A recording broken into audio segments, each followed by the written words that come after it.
professora Vanessa aceitou o nosso convite, professora Vanessa Bastos.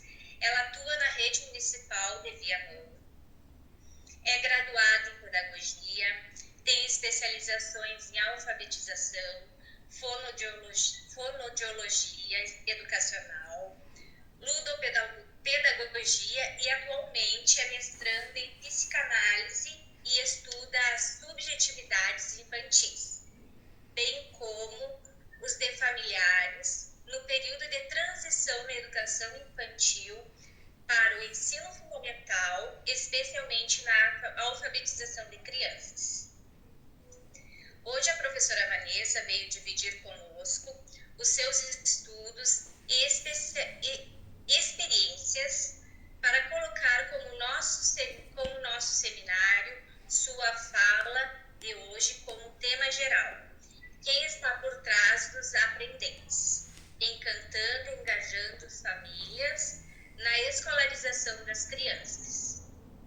Muito obrigada de novo, professora Vanessa, por aceitar o nosso convite. Espero que seja o primeiro de vários que possamos estar juntos contigo. Muito obrigada, Cristiane, e a Miriam mais uma vez, com quem eu fiz todos os contatos e as conversas, né, junto também ao Rodrigo. E agradeço a participação de vocês e também da equipe da minha escola em Viamão, Escola Santa Isabel aqui, né, bebendo da fonte com o mimo que a escola nos deu ano passado, que eu trago sempre, que é não só a minha escola de trabalho, mas a minha primeira escola da vida, porque além de professora nessa escola hoje, eu comecei lá a minha trajetória como estudante. Então, muito do que me inspira nessa prática que eu vim dividir com vocês foi o que eu cresci vendo, presenciando, experimentando lá, nessa instituição de ensino. Então, como já foi apresentada, eu sou professora da Rede Municipal de Viamão desde 2010 e venho trabalhando com diferentes turmas. A maior parte da concentração da minha experiência está na alfabetização. Atualmente sou professora de primeiro ano e sempre trabalhei junto com as minhas colegas da educação infantil, pensando em como fazer uma transição da educação infantil para o primeiro ano de maneira sadia, de maneira construtiva, de maneira eficaz e eficiente. Então, a ideia toda para iniciar o curso de um mestrado em psicanálise veio também de uma conversa com o Rodrigo, em que ele apontou as apreciações dele sobre as experiências que eu compartilhava em redes sociais e do quanto se fazia necessário que eu teorizasse essas práticas, porque muitas vezes as pessoas me perguntavam, tá, mas como é que tu consegue? Qualquer evento tá cheio de pais e os pais estão engajados, mas como é que tu consegue sensibilizar as crianças e as famílias não só para a aprendizagem, mas também para tantas outras coisas? Como é que tu consegue, como é que se faz? E eu não sabia dizer, porque me faltavam subsídios teóricos, então eu fui buscar. E hoje eu acredito que já tenha conseguido teorizar um pouquinho e vim dividir com vocês. Não vou ficar aqui falando só em autores, em livros e tudo mais. Primeiramente, porque se a gente quer saber o que diz um livro, a gente vai buscar, não é mesmo? E segundo também, porque não é bem assim que a minha cabeça funciona. A minha cabeça, de maneira autoral e genuína, ela funciona brincando muito também com músicas. E eu peço licença para me dirigir a vocês dessa maneira, falando, me mostrando de uma maneira bem genuína e original, colocando assim umas pitadinhas de humor, brincando um pouquinho com a nossa realidade que nem sempre é leve, não é mesmo? Então, quem está por trás do aprendente? Como nós podemos encantar e engajar as famílias na escolarização das crianças? Essa proposta, essa fala que eu trago hoje, tem um cunho de reflexão, de discussão sobre as subjetividades infantis e, sobretudo, nesse momento dos familiares adultos, nesse período de transição da educação infantil para o ensino fundamental. Embora o cerne da discussão seja esse, vai se falar também para quem está atuando na educação infantil e que não está ali naquele último ano dessa etapa, está certo? Porque a ideia é contemplar todos os anos, todos os agrupamentos, todas as faixas etárias da educação infantil até chegar a essa transição.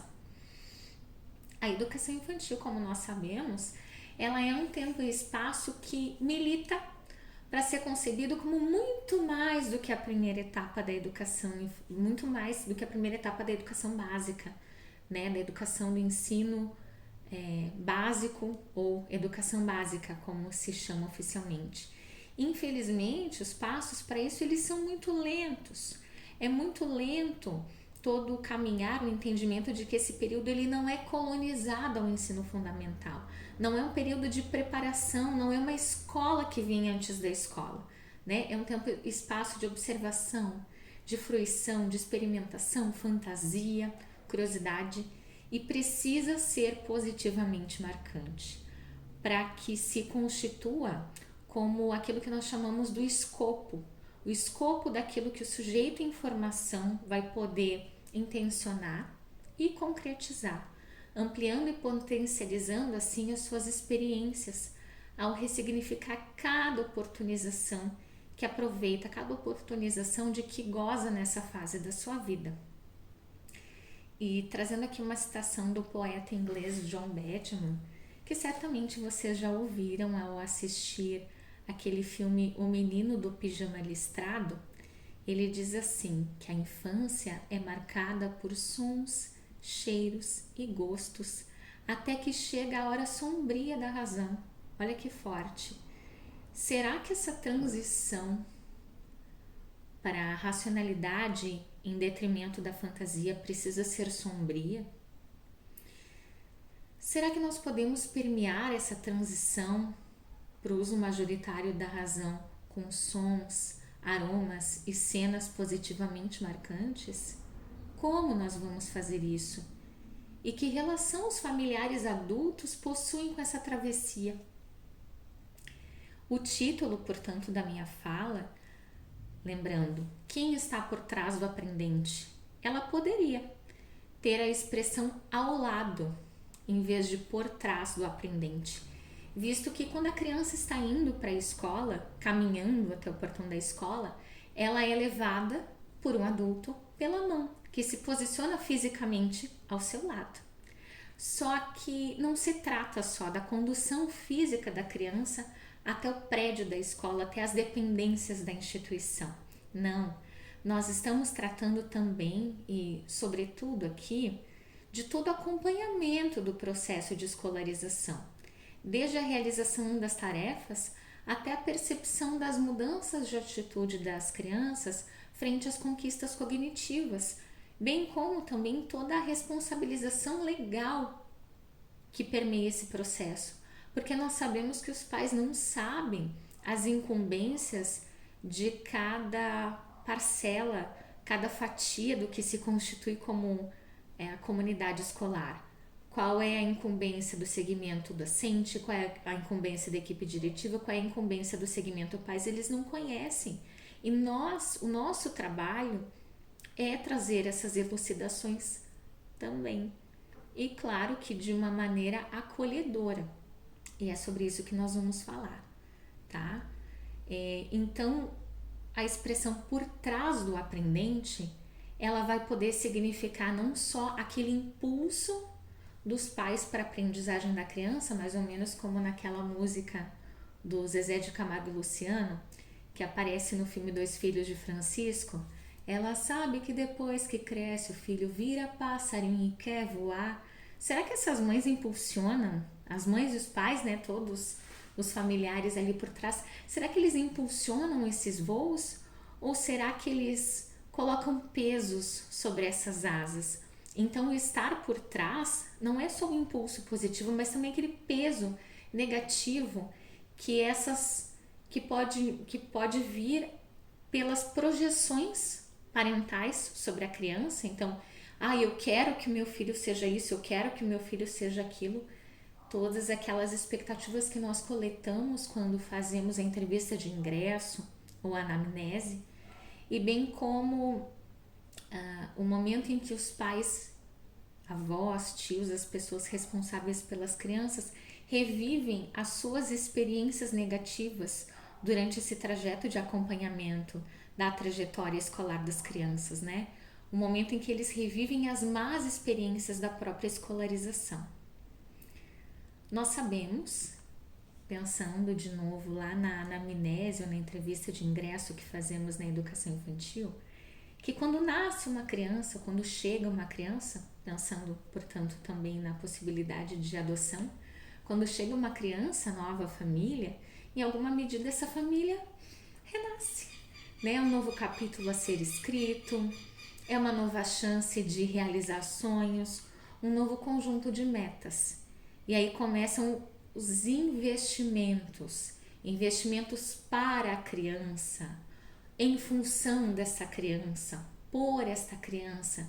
Só que o problema é que esses investimentos, muitas vezes, eles são feitos pela criança. E aqui vamos entender pela como em lugar da criança, e não com a criança, né? Nem sempre as famílias se dedicam em realmente conhecer a criança, em saber o que essa criança pensa, sente, o que sonha. E às vezes isso só vai ser confrontado quando essa criança ingressa na vida escolar. E então, essa avidez parental, vamos chamar assim, em se realizar através dessa pequena pessoa que chega ao seio familiar, pode gerar um peso invisível e sem medida sobre os ombros infantis. Imagina aquela criança tão pequenininha com esse peso, né? Volto a dizer, quem está por trás dessa criança? Não só quem, mas o que, né? O conjunto de expectativas, de sonhos das famílias e também de experiências ruins que vão ser revividas. Essas projeções, elas precisam ser acolhidas pela escola, a fim de nós pensarmos no que e como fazer para que essas famílias compreendam, trazendo aqui Augusto Cury nas suas contribuições no livro Pais Brilhantes, Professores Fascinantes. Os pais precisam compreender que educação é sinônimo de crença, é sinônimo de esperança no futuro, mesmo que essa criança nos preocupe, mesmo que essa criança nos decepcione, mesmo que essa criança não atenda às nossas expectativas. Então a criança não é um instrumento para a realização da família, não é um vir a ser, a criança já é.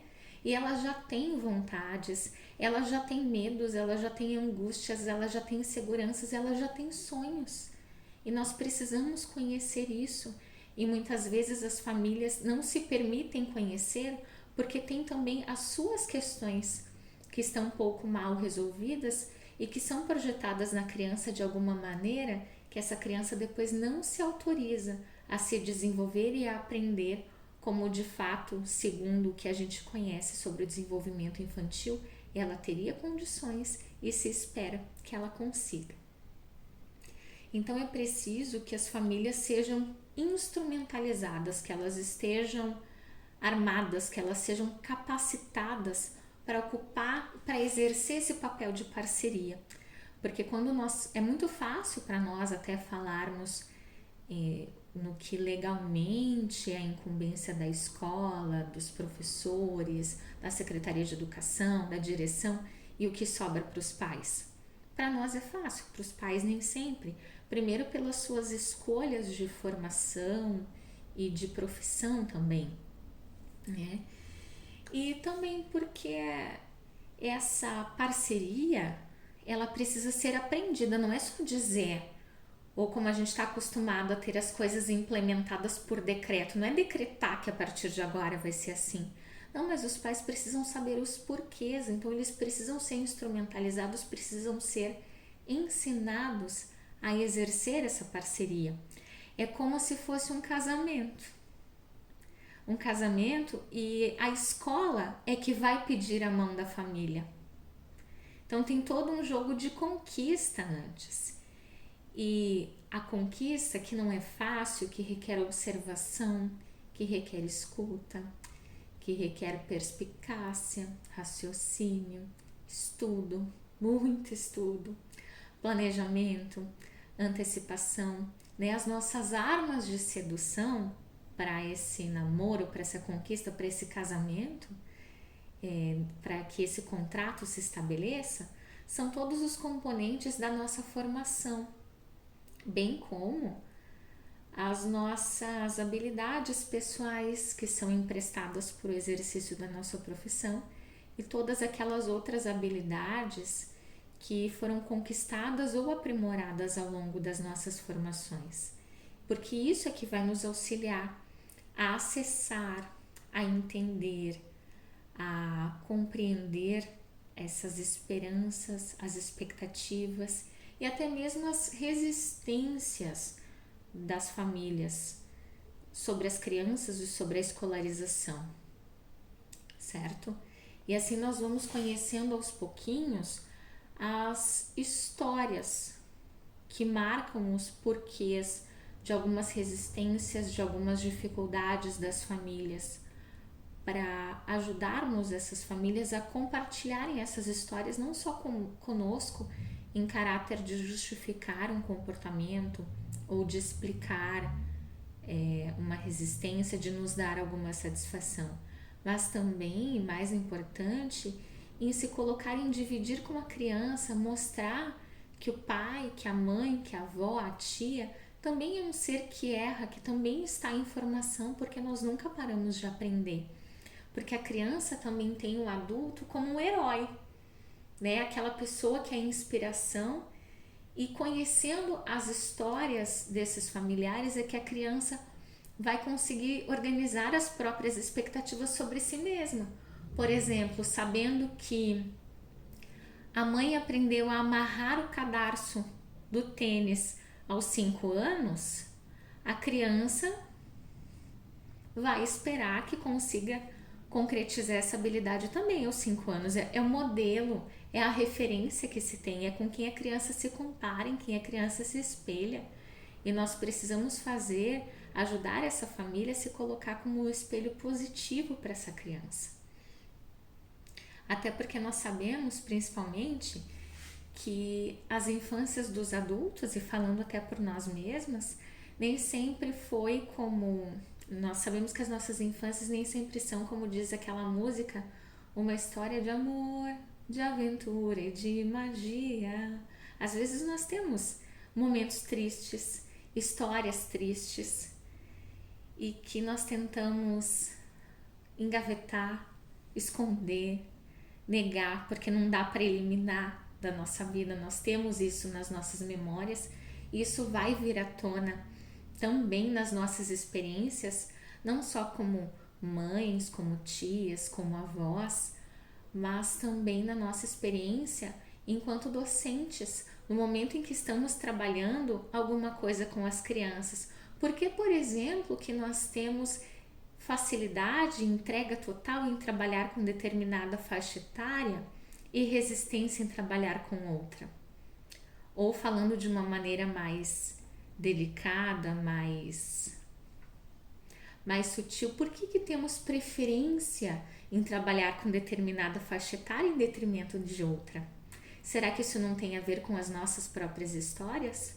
Claro que tem. É só a gente parar e pensar um pouquinho, lembrar, assumir isso para nós. Não precisa sair falando agora, mas é uma reflexão particular que a gente precisa fazer sim, quando chega um desafio de trabalhar com uma faixa etária que nós nunca trabalhamos e opa, aqui eu tenho resistência, opa, aqui eu topo. Né? Imagina para os pais que, como já foi dito, fizeram escolhas diferentes de formação e de profissão. Então as resistências vão ser maiores, as dificuldades vão ser maiores. E como as nossas avós já nos diziam, quanto mais nos é dado, mais nos é cobrado.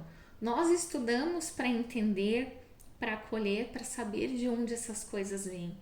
Então a nós também cabe pedir a mão dos pais nessa parceria, nesse casamento, cujos frutos serão as aprendizagens das crianças, né? A nós cabe oferecer esse contrato tácito que vai ser assinado entre escola e família.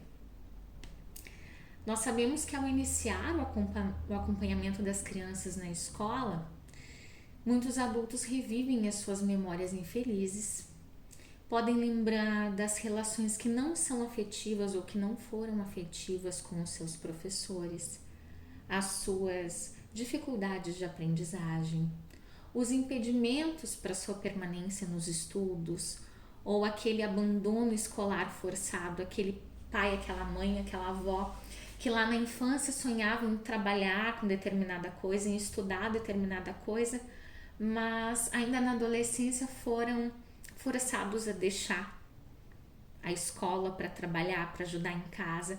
Então isso traz uma quebra de sonhos, e isso fica recalcado, como nos diz a psicanálise, isso fica ali reprimido e vai vir à tona quando a criança começa a demonstrar as suas conquistas cognitivas. Às vezes é aquele pai que não vai levar tão a sério, que não vai comemorar tanto uma conquista de uma criança, porque ele também teve facilidade, mas ali adiante ele foi obrigado a parar com os estudos. Então é tipo, não sonha muito, né? Desce da nuvem, não sonha tanto, põe o pé no chão porque eu não consegui, então acho que tu também não vai, né? São adultos que acabam também quebrando os sonhos das crianças. E não é isso que nós queremos adultos que sejam capazes de impulsionar as crianças para as aprendizagens e para concretizar aquilo que elas vão sonhando também. Porque traços dessas memórias negativas vão aparecer de toda forma, não só nas falas desses pais. Às vezes eles não vão contar, mas tem gestos que vão falar por eles, né?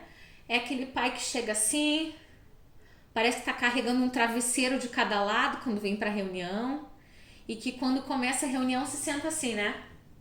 Parece que tá ali com o sovaco assado, mas não, essa postura aqui é de proteção. Ele tá querendo se proteger de algo que ele não sabe o que é. Porque vê aquela figura da prof, que é alguém que primeiro representa um sonho que foi quebrado. O da escolarização, porque em algum momento a criança já sonhou em aprender, em seguir a escolarização, mesmo que logo ali adiante, no comecinho da adolescência que seja, como o exemplo que foi trazido, tem que parar de estudar para trabalhar. Então aquele momento assim, opa, tô aqui num ambiente do qual eu tive que sair, peraí, tá se protegendo, né? Ou então coisas que acontecem no seio familiar e que são impedimento para a aprendizagem dessa criança. Aquele pai que a gente fala, olha, seu João, seu filho tem percebido que está com uma dificuldade para leitura. Mas em casa ele lê. Peraí, a leitura é pantufa, que quando sai de casa fica lá, né? Que não é para vir para a escola. Como assim a criança lê em casa e na escola não? Tem alguma coisa acontecendo aí, né? Então, essas memórias vão aparecer nos gestos, em alguma fala solta, em todo tipo de manifestação, até na vestimenta, né, das famílias, quando a gente vê aquela mãe que chega para conversar conosco, e como o Diogo Almeida, humorista, em algumas falas traz, aquela mãe que chega com a legging de onça, chinela havaianas cor de laranja, uma regata amarela com sutiã verde, nada combina com nada, tudo em desarmonia. Isso representa a criança, uma criança que não consegue se organizar no seu espacinho, não consegue se organizar com os brinquedos. Onde está a raiz dessa não aprendizagem, dessa não harmonia, desse não cuidado consigo mesmo, dessa desarmonia consigo mesmo, que vai refletir naquele microespaço, aquele micro laboratório social que é a escola, que é a sala de aula. Nós olhamos para as mães, olhamos para os pais, nós entendemos tudo. Ou mesmo quando no ano passado se instituíram os estudos remotos por conta da pandemia, e nós passamos a receber imagens das atividades. Sempre saía a foto da página do livro ou da folhinha com alguma coisa que não deveria estar naquela imagem, que saiu de revesgueio ali. uma parede sem reboco, um monte de roupa por dobrar, né? Uma pessoa ali com um chinelo com a meia furada, pequenas coisinhas que vão nos dando indicativos do que acontece, do que pesa sobre essa criança, de tudo que está por trás dessa criança e que a escola precisa acolher, precisa entender e acolher mesmo. Repito, não apontar, olha, minha senhora, isso não pode, isso tinha que ser assim, não é para dar lição de moral, mas para entender o que acontece e poder ajudar, porque tem coisas que as famílias nem se ligam que são importantes e que pesam e que fazem diferença no desenvolvimento da criança. Então, tem vários traços de comportamento e de fala que vão denotar resistência, que vão denotar dúvida, desconfiança, e é aquilo que Freud vai chamar de ato falho. A família que diz que em casa a criança faz tudo, mas a gente sabe que na escola, a gente sabe pela forma como a criança senta, como a criança pendura a mochila, a gente sabe que não é bem assim como a família está falando.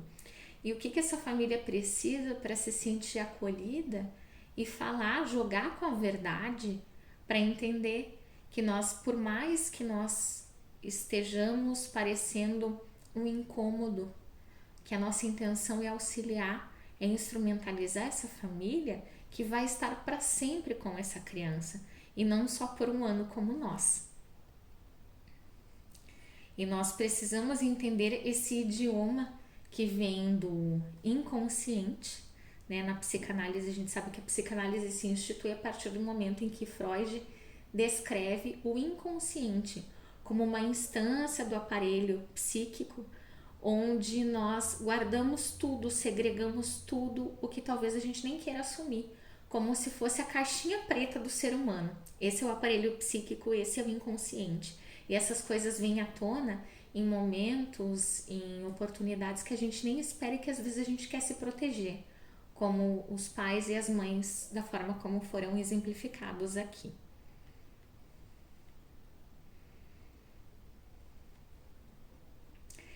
E para nós mesmos, tem exemplos de como nós pensamos sobre nós mesmos, sobre os nossos fazeres e que ficam segregados. Guardem isso, guardem essa declaração que eu repeti, que nós vamos precisar disso daqui a pouquinho. No ano letivo, quando nós fazemos a anamnese, como foi falado há pouco, as entrevistas de ingresso, nós perguntamos várias coisas para os pais e aquele hahaha, lua de mel, parece que tá tudo bem. E aos pouquinhos, os problemas começam a aparecer.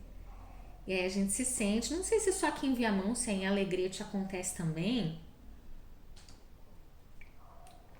que a gente se sente meio figurante de uma performance da oração Salve Rainha. Sabe Salve Rainha que a gente aprendeu na catequese? Que começa assim, vida, doçura, esperança nossa.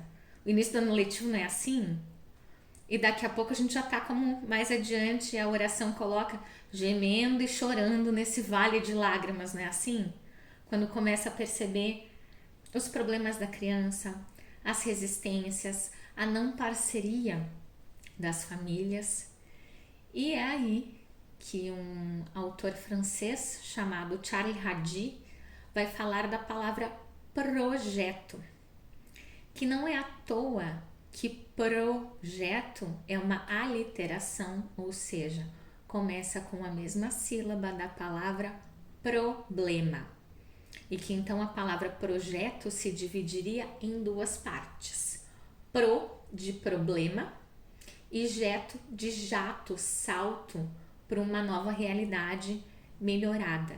Então, qual é o problema que aparece nessa turma que impede os pais de se engajarem de forma positiva e consciente no desenvolvimento dessas crianças? Então, ali no período das entrevistas de ingresso, eu tenho subsídios para isso. Nos primeiros momentos de contato com as crianças, eu tenho mais um pouco. E com o fechamento do primeiro período letivo, que geralmente é um trimestre, eu tenho mais subsídios ainda para começar a estabelecer uma proposta de trabalho para trazer esses pais para a escola de maneira mais participativa. Claro que a maior parte da minha fala aqui vai ser da presença física, mas que aos pouquinhos nós vamos pensando conforme as nossas realidades em possibilidades para que isso se dê de maneira remota, porque afinal de contas nós não estamos em condições de aglomerar, juntar todo mundo, não dá para ser aquela coisa da música Dig Dig Joy de Sandy Júnior, não dá para chamar todo mundo, né? Chame os amigos, a mamãe e a vovó, chame todo mundo, quanto mais é melhor, não dá para fazer isso agora. Mas de forma remota, a partir de algumas propostas que nós lançarmos, é possível sim ter uma pitadinha de cada participante da família, porque como já foi dito, essa família precisa ser instrumentalizada para, de forma positiva, exercer o seu papel e de forma construtiva e exercer a autoria maior de influência sobre a vida dessa criança, porque a criança é da família para sempre. Então, numa experiência própria, lá em 2013, na virada de 2012 para 2013, quando se estabeleceu aquele programa federal do Ministério da Educação, que foi a minha primeira experiência com o Ministério da Educação, o Pacto Nacional pela Alfabetização na Idade Certa, eu era orientadora de estudos do programa. E eu tinha uma turma de primeiro ano numa escola e uma turma de segundo ano em outra escola. E a minha preocupação era, peraí, temos um problema. A chamada comercial desse projeto do governo federal induz ao entendimento de que a criança tem 3 anos para se alfabetizar. E não é isso que nós sonhamos. Cada ano, cada série tem o seu papel específico no desenvolvimento da criança e não são 3 anos. As famílias precisam entender que o 3º ano é para consolidação da alfabetização, ou seja, para fechar esse processo, caso por algum motivo isso não tenha sido possível no 2º ano, porque continua sendo o 2º ano. Tá. E aí eu comecei a estudar melhor a comunidade que eu tinha e a pensar, inclusive uma ideia que eu nunca botei em prática, mas que agora volto a pensar com mais ênfase, de nós, nas entrevistas de ingresso na educação infantil, e aí pensar também em algo em especial para a alfabetização, pensar na anamnese não só em dados do passado da criança, esse passado que começa a ser perguntado a partir da gestação da mãe, mas também das aprendizagens da trajetória escolar desses pais, para que nós possamos acolher mais dados e assim fazer um trabalho mais significativo. Então, com esse projeto, eu comecei a perguntar para os pais, a fazer de alguma maneira uma reunião mensal em que até metade da aula as atividades eram somente com as crianças e na segunda metade também com um familiar de cada criança. E, gente, eles vinham em peso.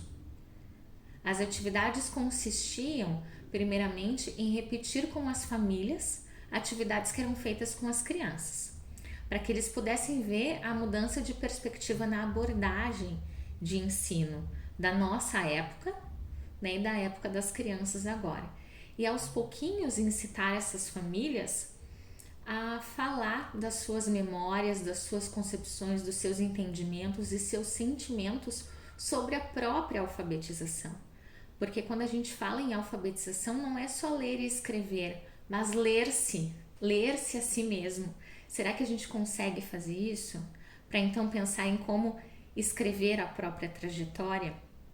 Parece complexo, mas as famílias precisam muito disso, precisam desse suporte, precisam desses momentos de fazer isso com as crianças. É muito fácil a gente dizer, conversa com a criança, quando vai fazer a lição de casa, explica como é que foi a sua experiência de aprender isso. Mas eles não sabem como iniciar essa conversa, porque às vezes a memória é dolorosa. Então, quando a gente faz isso dentro da sala, dentro da escola, ali com outras crianças, nós podemos ter um monitoramento e assim ir mediando melhor. Então, uma das dinâmicas que eu sempre fazia e continuo fazendo quando tenho turmas até hoje, eu vou propor para vocês agora, que é bem rapidinho. Vocês peguem cada um pega um objeto que tenha e pense, não precisa dizer, este objeto é.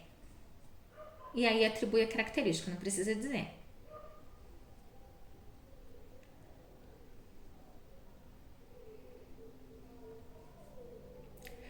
Feito isso, agora vocês vão dizer para si mesmos: eu sou, e vão repetir a característica que deram para o objeto.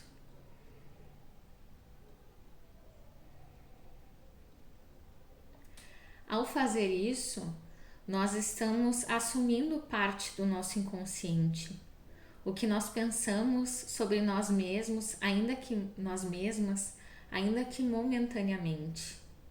E o quanto isso influencia nas ações do momento presente. E que às vezes a gente nem se dá conta.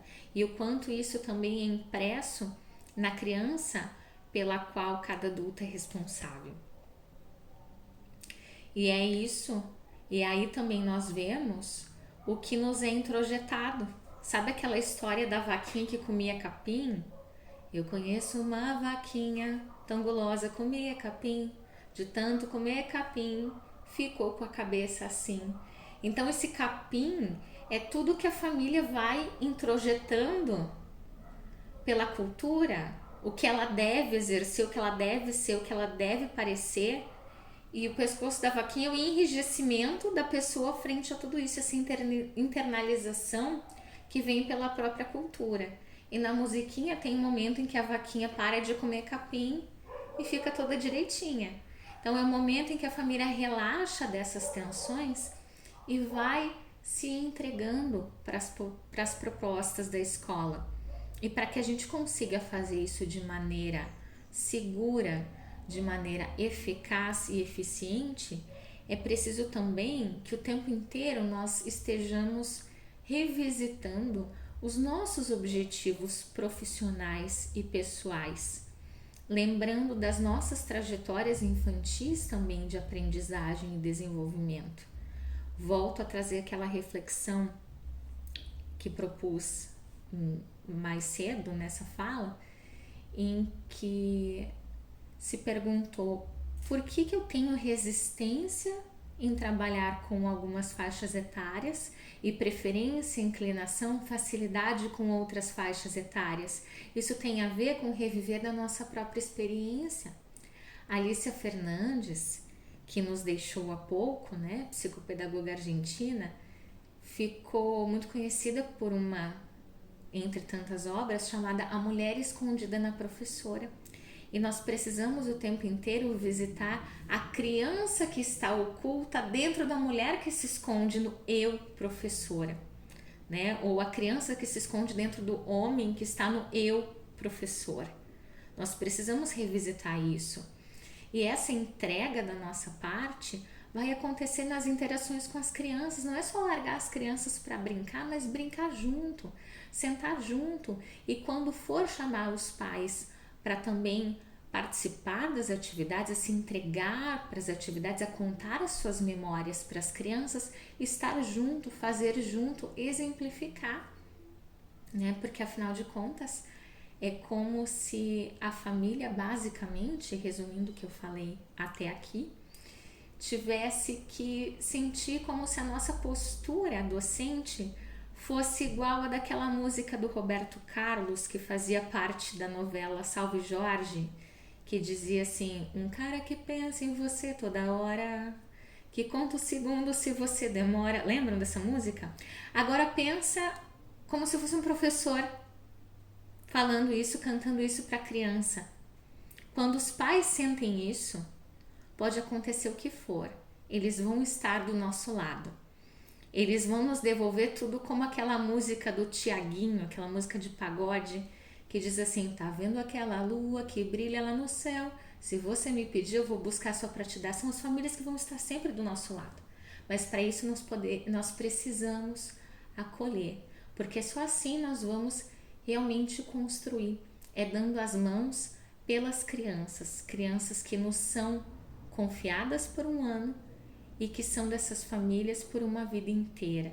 Então, de que maneira nós vamos construir a nossa influência, essa influência que é finita por 200 dias, para que essa família possa se responsabilizar e ter mais consciência da sua própria influência, que vai durar aí por tantos e tantos anos. Então, espero ter deixado uma reflexão positiva e alguma inspiração para vocês. E a minha fala era essa.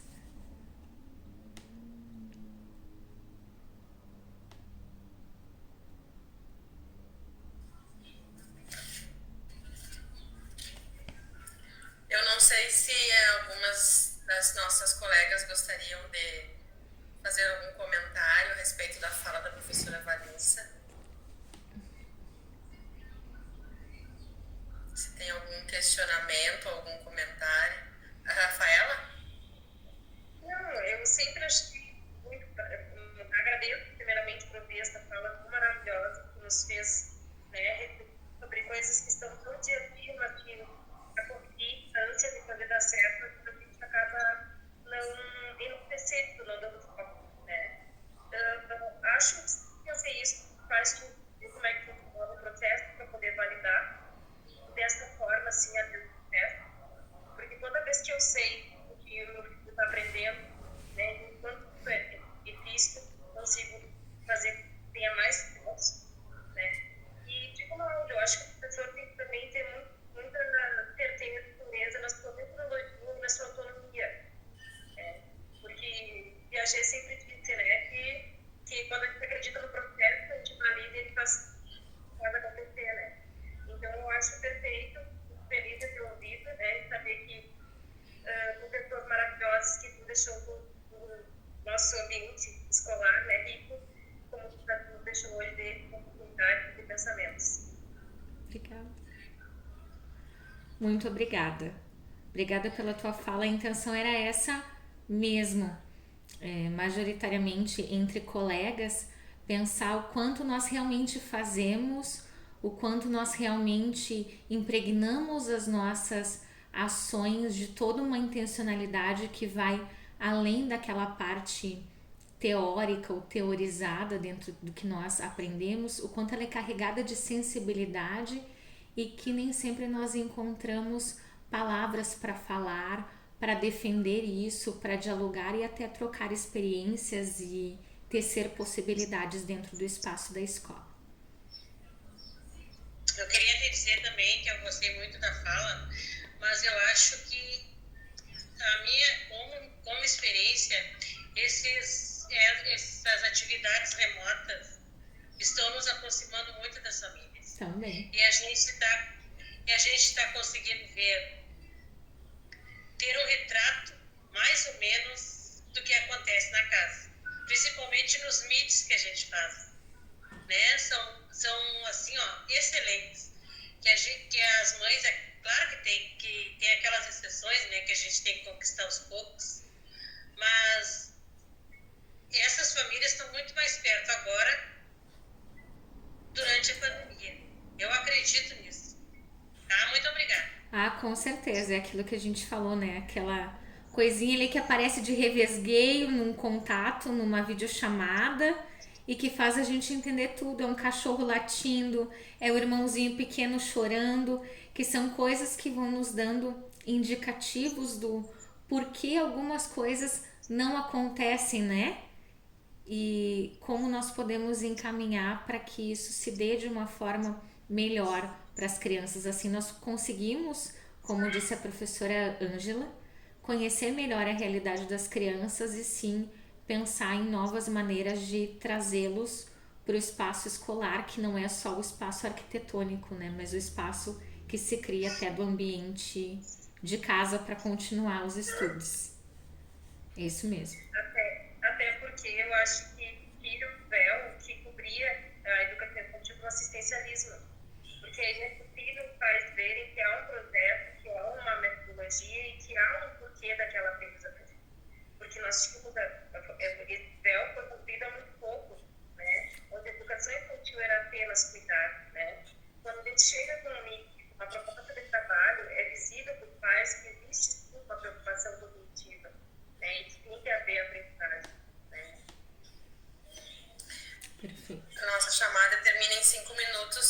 Temos um novo link? Não sei. Fico à disposição, eu só gostaria de complementar a fala, agradecer a tua fala, Vanessa. E aquela parte que tu falou sobre revisitar a sua infância, eu acho de extrema importância quando você trabalha nessa área, tanto com crianças como com adolescentes. Uma vez eu li que é obrigação de um adulto entender uma criança ou um adolescente e não cobrar deles, porque eles nunca foram adultos, porém nós já fomos crianças e já fomos adolescentes. Então, né, é preciso ter todo esse amor, todo esse cuidado, porque nós já passamos por todos esses sentimentos de acolhimento, de desamparo, de todos os sentimentos que eles passam naquele momento, nós temos guardados na nossa caixinha preta. Eu não sei se vocês querem que crie outro link. Cria um link e daí a gente conclui sem correr. Vou criar e colar ali no... Mais alguém gostaria de comentar a fala da professora Vanessa? A Rafaela está falando que o microfone desligado. E o mais difícil, né, da gente compreender é a subjetividade, né? É o mais complicado, assim, né? Porque a gente que trabalha com educação infantil fica pensando, mas chega aquela mãe lá nervosa na porta, querendo questionar, falar, porque não tem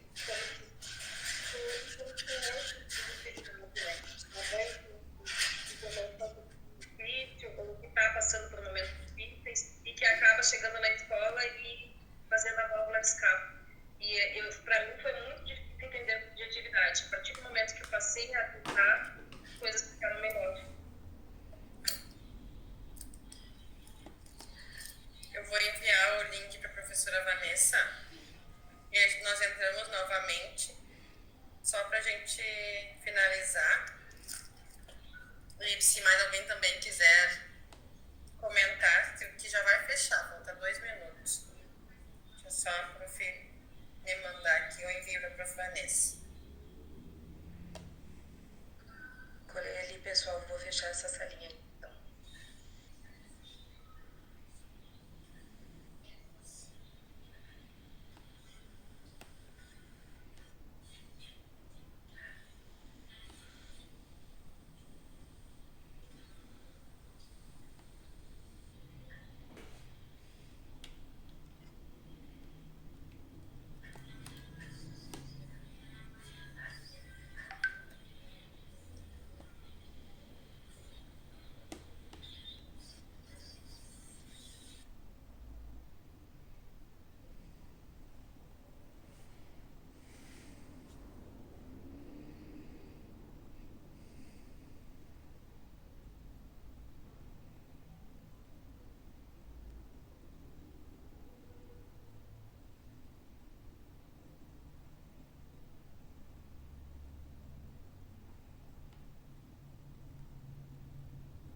Eu entrei no mesmo link.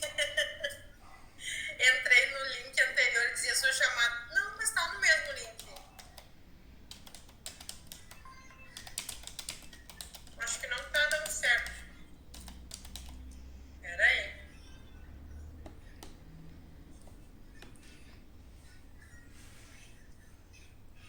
Deixa eu ver se eu mandei errado, eu acho o link, Vanessa. Tá, Vou mandar certo. de novo.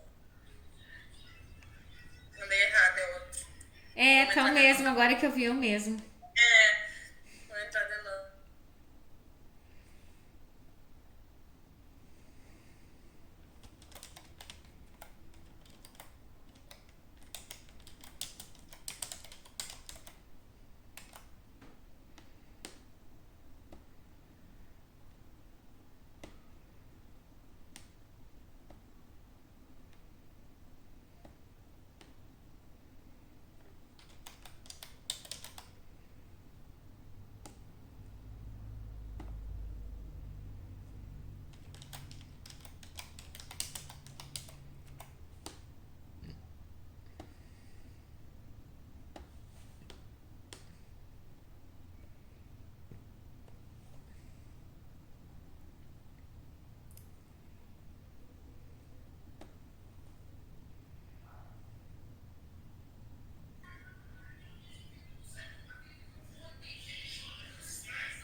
acredito que todos entraram.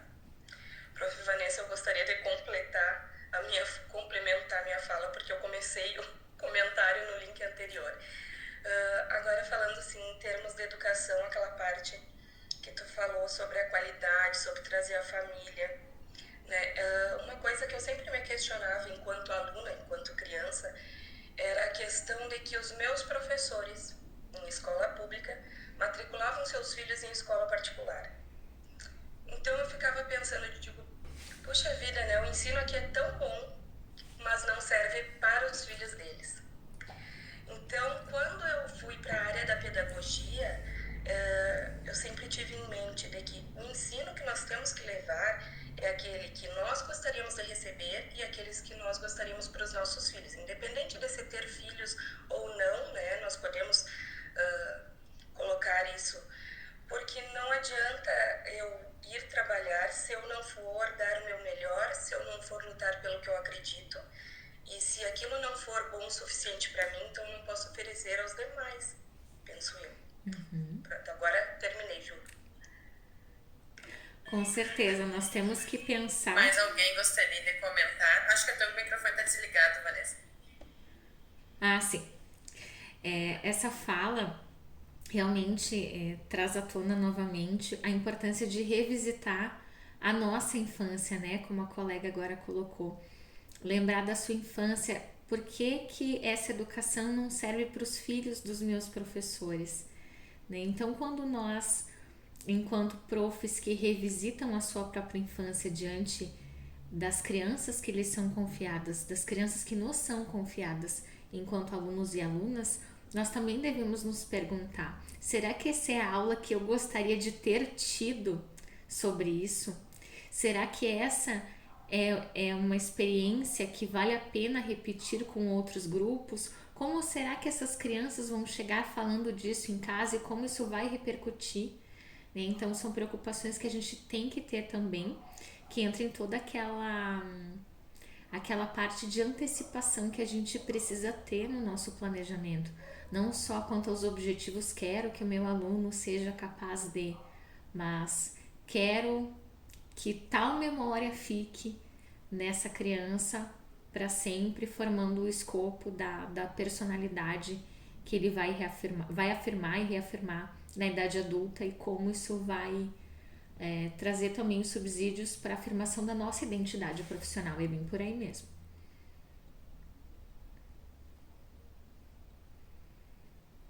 Mais alguém gostaria de comentar?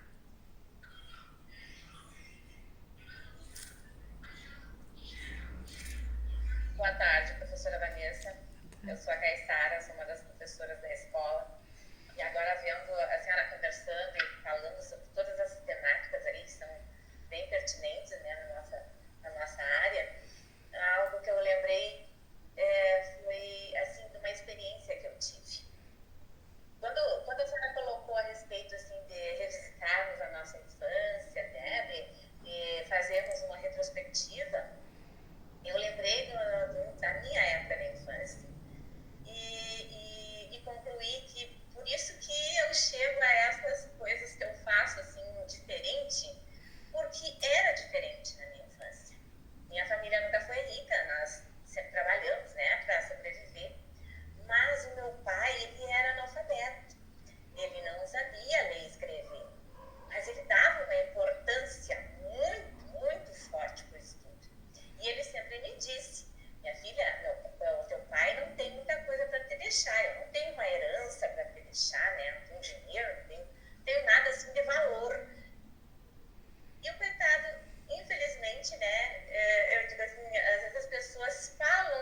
para o sertão.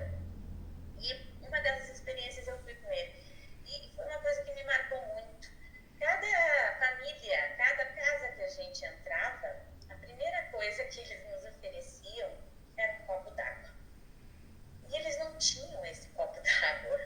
Uma coisa assim que me chamou muito a atenção, né? Mas o que eu entendi disso? Eu entendi que a valorização da educação é algo mais importante para eles. Não importa se eles não tivessem, mas a pessoa que chegasse na sua casa iria receber um copo d'água. Então, acho que isso é de fundamental importância.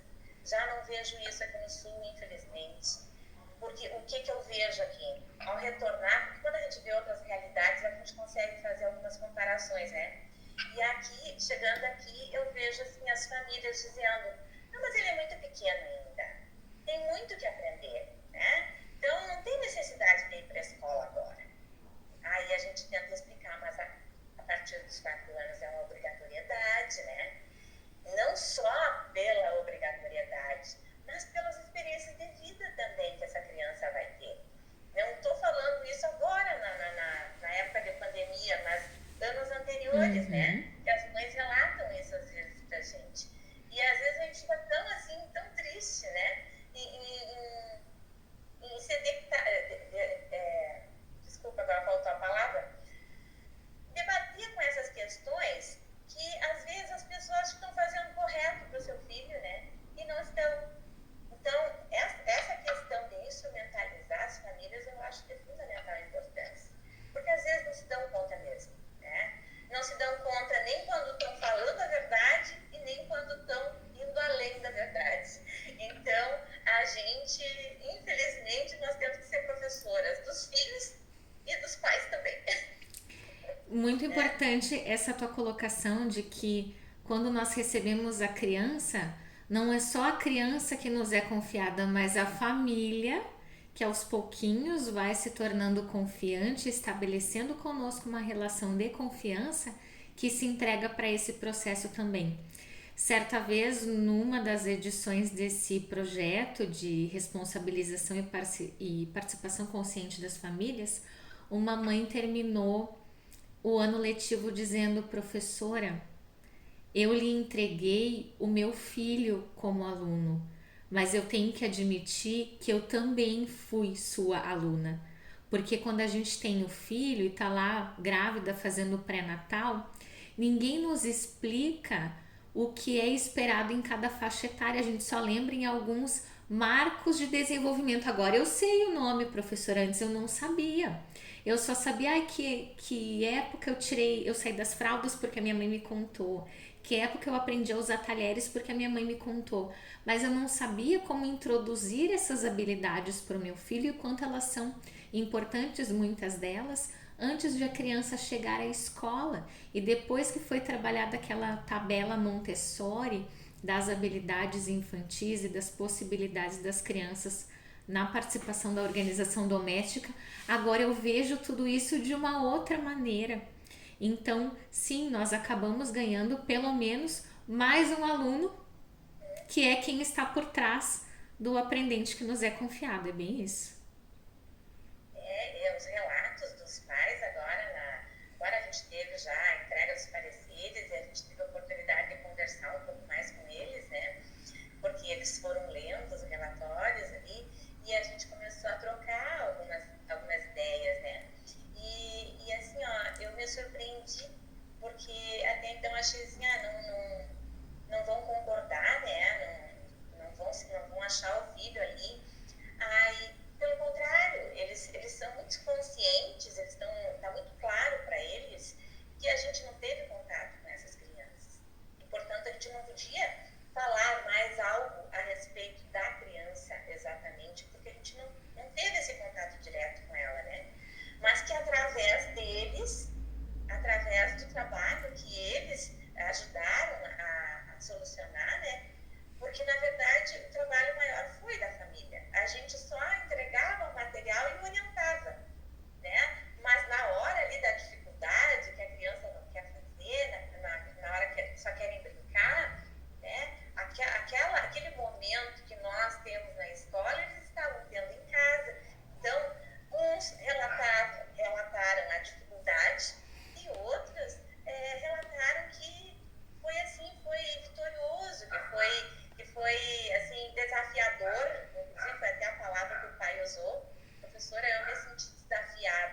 né, nas suas palavras, naquele momento que a senhora estava falando.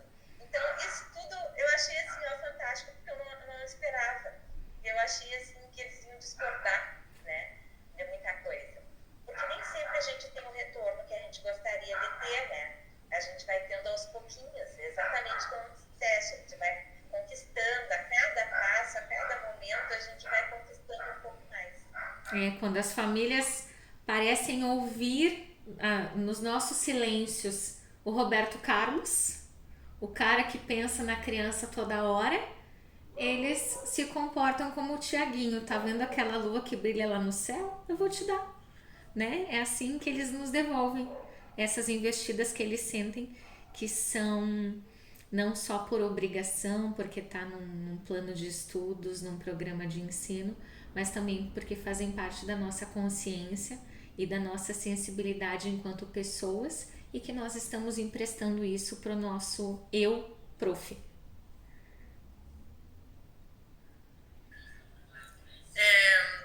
Eu estou aqui com a dona Luísa, aluna da professora Rafaela, que gostaria de participar da reunião hoje.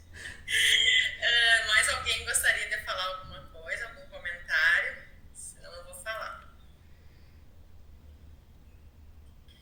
Então eu vou me exibir e vou dizer que nós temos uma equipe de professores exemplar, maravilhosa, que tem uma sensibilidade incrível com os alunos, sabe? E eu posso dizer com propriedade da professora Rafaela, porque a professora da Luísa, e ela tem uma sensibilidade assim. Eu sou vice-diretora da escola, tenho os afazeres da casa, tenho a criança, às vezes, prof, eu não consegui terminar aquela atividade. A prof, não, eu te entendo, mas eu vi isso, sabe?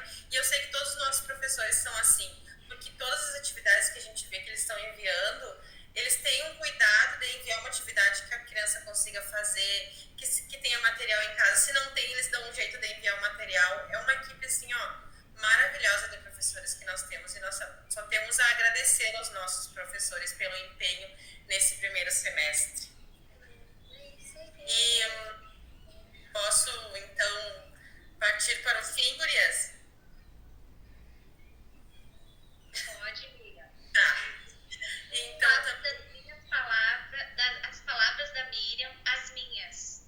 Quero agradecer a nossa equipe de servidores, digo desde os professores, as gurias da limpeza, da cozinha, da zeladoria, são todos maravilhosos. Então, nota mil para nossa equipe da escola. E te agradecer de novo, Vanessa. Muito obrigada por compartilhar os teus conhecimentos conosco.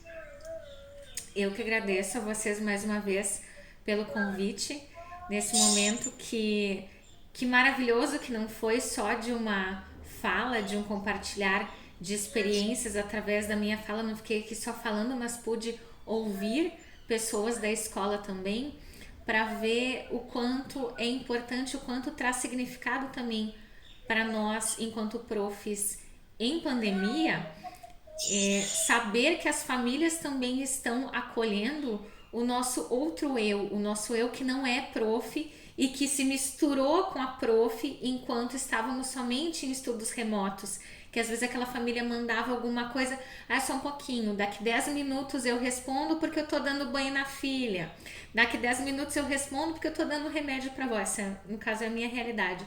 Eles entenderem que nós não somos só um corpo que leva uma cabeça que vai trabalhar, mas que nós também somos mães, somos mulheres, e isso também traz empatia e favorece essa entrega, como a professora Caissara falou há pouco. Então, mais uma vez, muito obrigada por me permitir estar agora nos espaços aí das casas de vocês, também aqui na minha, trocando essas experiências nessa tarde. Então, para finalizar, nós queremos agradecer novamente a professora Vanessa, agradecer a presença também da equipe da escola, que eu anotei o nome da escola, Isabel. Santa Isabel. E a municipal também, né? Agradecer a presença da escola porque a gente sabe que conhecimento não pode ficar guardado só pra gente, né? Quanto mais tu fala sobre o teu conhecimento, mais propriedade tu tem sobre ele. Eu tenho certeza que a professora Vanessa compartilhou com ela tudo o que ela sabia, mas alguma coisa da gente ela aprendeu também, alguma coisa que a gente sempre aprende, né? Então, muito obrigada, professora. E eu vou ler um textinho que eu escrevi hoje de manhã para nós, para toda a equipe. Durante esse semestre, fomos aprendendo uns com os outros, dia após dia. Aprendemos que para cada objetivo precisamos traçar uma estratégia e que mesmo depois de tudo organizado, existe a possibilidade de se mudar tudo novamente. E mesmo estando cansado de tantos cuidados e cobranças, precisamos entender que são as nossas vidas que estão em jogo. Nunca imaginamos que uma máscara faria parte do nosso vestuário, e que muitas vezes não reconheceríamos o rosto do colega sem máscara. Aprendemos que tudo é incerto, que hoje estamos aqui, mas amanhã ninguém sabe. Aprendemos a sentir, a viver e a compartilhar tudo isso através da tela do computador ou do celular.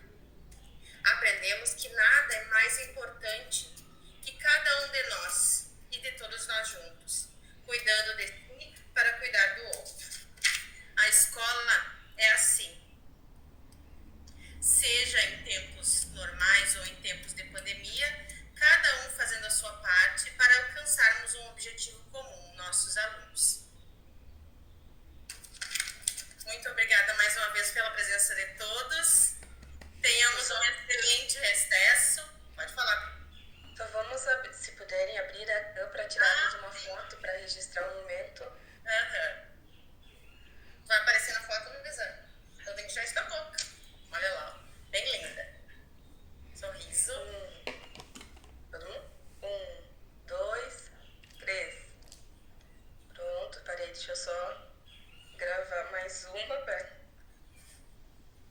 1, 2, 3. Muito obrigada.